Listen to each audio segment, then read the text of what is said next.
에버영의 구독자분들을 위한 오늘의 건강뉴스 TOPO. 반갑습니다. 여러분의 건강을 책임지는 에버영입니다. 오늘도 대한민국 건강뉴스 중 우리 시니어분들에게 꼭 필요한 소식 5가지를 엄선했습니다. 2026년 2월 5일 오늘의 건강뉴스 TOPO 지금 바로 시작합니다. 첫 번째 소식입니다. 영하의 추위 속에서도 기승을 부리는 식중독, 노로바이러스 소식입니다. 보통 식중독은 여름철에만 유행한다고 생각하기 쉽지만 노로바이러스는 영하 20도에서도 죽지 않고 살아남는 무서운 생존력을 가지고 있습니다. 최근 질병관리청 발표에 따르면 노로바이러스 환자가 무려 10주 연속 증가세를 보이고 있다고 합니다. 노로바이러스 감염의 주된 원인은 오염된 물로 씻은 채소나 과일, 혹은 충분히 익히지 않은 굴이나 조개류 같은 해산물입니다. 특히 입자가 매우 작고 전염력이 강해서 환자의 침이나 손 접촉만으로도 가족 전체가 감염될 수 있습니다. 감염되면 하루 이틀 뒤에 극심한 복통과 설사, 구토 증상이 나타나며 고령층의 경우 탈수 증세로 이어져 위험할 수 있습니다. 이를 예방하기 위해서는 가장 먼저 손 씻기를 생활화해야 합니다. 노로바이러스는 일반 알코올 소독제로는 잘 죽지 않기 때문에 반드시 흐르는 물에 비누로 30초 이상 씻어내는 것이 핵심입니다.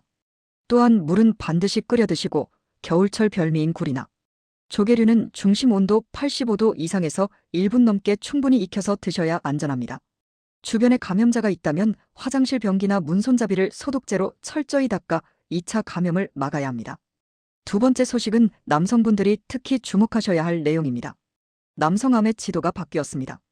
오랫동안 남성 암 발생률 1위를 차지했던 폐암을 제치고 이제 전립선암이 그 자리에 올라섰습니다. 원인으로는 서구화된 식습관과 급격한 고령화가 꼽힙니다. 지방 함량이 높은 육류 위주의 식단이 전립선의 비정상적인 세포 증식을 유도하는 것이죠. 전립선암의 무서운 점은 초기 증상이 거의 없다는 것입니다. 소변 줄기가 가늘어지거나 밤에 자다가 화장실을 자주 가는 증상은 흔히 노화로 인한 전립선 비대증으로 오해하기 쉽습니다. 그러다 보니 이미 암이 상당히 진행되어 뼈로 전이된 후에야 발견되는 경우가 적지 않습니다. 하지만 불행 중 다행인 것은 전립선암은 진행 속도가 느리고 조기에만 발견하면 생존율이 매우 높다는 점입니다.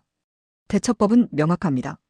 50세 이상 남성이라면 1년에 한 번 혈액검사인 PSA 검사를 꼭 받으셔야 합니다. 피 한 방울로 암 가능성을 확인할 수 있는 아주 간단한 방법입니다. 또한 식단에서 붉은 육류를 줄이고 전립선 건강에 탁월한 라이코펜 성분이 풍부한 토마토를 익혀서 자주 드시는 것이 큰 도움이 됩니다. 세 번째는 우리 몸의 방패, 면역력의 핵심인 장 건강에 관한 최신 연구 결과입니다. 국내 연구진이 장내 미생물이 만들어내는 푸티르산이라는 물질이 우리 몸의 항체 생성을 극대화한다는 사실을 과학적으로 입증했습니다. 우리가 먹은 음식이 장에서 분해될 때 나오는 이대사 물질이 면역세포를 직접 자극해 병균과 싸우는 힘을 길러준다는 원리입니다. 반대로 장내 환경이 나빠지면 유익균이 줄어들고 독소가 쌓이게 되는데 이는 단순히 소화불량에 그치지 않고 알레르기, 비만, 심지어 치매와 같은 뇌질환에도 영향을 미친다는 결과가 나오고 있습니다. 결국 면역력을 높이려면 비싼 영양제보다 장 속 환경을 좋게 만드는 것이 급선무입니다. 가장 좋은 대처법은 유익균의 먹이가 되는 프리바이오틱스, 즉 식이섬유를 충분히 섭취하는 것입니다. 우엉, 연근, 양배추 같은 뿌리 채소와 잎 채소를 몇 끼 식단에 포함하세요. 또한 청국장이나 김치 같은 발효식품을 통해 천연 유산균을 보충해주는 것도 좋습니다. 장이 편안해야 온몸이 건강하다는 사실 잊지 마시기 바랍니다.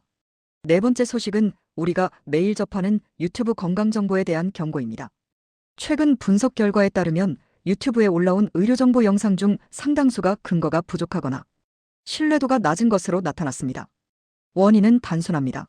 조회수를 높여 광고 수익을 얻기 위해 자극적인 제목과 검증되지 않은 치료법을 마치 기적의 처방법인 양 포장하기 때문입니다. 특히 이것 하나만 먹으면 암이 완치된다거나 의사들이 숨기는 비법 같은 식의 영상들이 시니어분들의 판단력을 흐리게 합니다. 이러한 잘못된 정보를 믿고 병원 치료를 중단하거나 고가의 건강기능식품에만 의존할 경우 적절한 치료 시기를 놓치게 되는 치명적인 결과를 초래할 수 있습니다. 대처법으로는 첫째, 영상의 출처가 공신력 있는 기관인지 확인해야 합니다. 둘째, 특정 제품의 구매를 유도하는 영상은 일단 의심해보는 것이 좋습니다. 가장 중요한 것은 자신의 몸 상태를 가장 잘 아는 주치의와 상담하는 것입니다. 영상은 참고용으로만 보시고 실제 치료나 약 복용은 반드시 전문가의 진단을 따르시길 당부드립니다. 마지막 5번째 소식은 시니어들을 위한 케어푸드의 진화입니다. 나이가 들면 치아가 약해지고 소화 기능이 떨어지면서 먹는 즐거움을 잃기 쉽습니다. 이는 영양 불균형으로 이어져 근육이 빠지고 기력이 쇠하는 노쇠 현상의 원인이 됩니다. 이를 해결하기 위해 최근 식품업계에서는 시니어 전용 맞춤 식단을 선보이고 있습니다.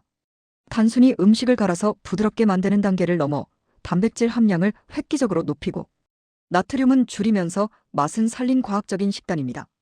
특히 근육 저하를 막기 위해 흡수율이 좋은 고함량, 단백질 음료와 씹는 힘이 약한 분들을 위한 저작 배려 식품들이 큰 인기를 끌고 있습니다. 이제는 억지로 딱딱한 음식을 드시며 고생할 필요가 없습니다. 본인의 소화 능력과 건강 상태에 맞춰 전문적으로 설계된 케어푸드를 활용하는 것이 현명한 대처법입니다. 잘 먹는 것이 최고의 보약이라는 말처럼 나에게 맞는 영양식단을 찾아 활기찬 일상을 유지해 보시기 바랍니다. 오늘 준비한 건강 뉴스 TOPO는 여기까지입니다. 정보가 도움이 되셨나요? 구독하시고 알람 설정하시면 제때에 필요한 정확한 정보를 받아보실 수 있어요. 여러분의 건강, 에버영이 함께합니다.